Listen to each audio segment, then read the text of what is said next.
Students, let us discuss some points about dimensional analysis. See, earlier we have seen what is a dimensional formula.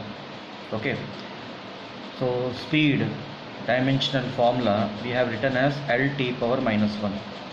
Okay, so this is the dimension formula. L and T are fundamental base units, and writing a physical parameter in terms of powers is called dimensional formula. Some points we need to remember about dimensional analysis. The first point is, let us say I have a physical parameter called velocity, and it is equal to the sum of three other physical parameters. Okay, I have derived a formula, general formula. So as for dimensions, each term in the right hand side, their dimensional formula should match with the dimensional formula in the left hand side. That means in the right hand side there are three terms. So the dimensional formula of V is LT power minus 1. So A's dimensional formula should match with this, B's should match with this, C's also should match with this. This is one very important rule you should remember. This is rule number 1. Okay, so it helps us solving many numericals. So dimensional formula, if you have derived, it will never give the constant of proportionality or whatever. See, you have seen this equation T is equal to 2 pi root over L by G. This is the time period of a pendulum.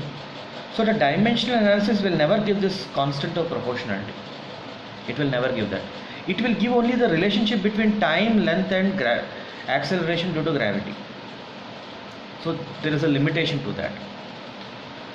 So another point, remembering the units of physical parameters often helps us quickly arriving at the dimensional formula. Like for example, I tell you what is the dimensional formula of force.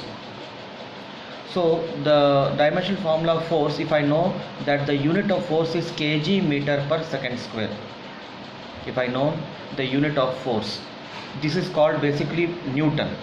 Force is expressed in Newton, but basically Newton is kg meter per second square.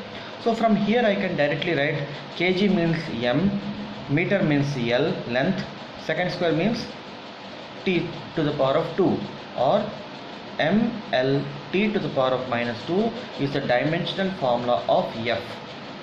So we can quickly arrive if you know the units. These are some useful points you should remember while writing the dimensional formulas. Try to remember the units, SI units. Okay, and okay.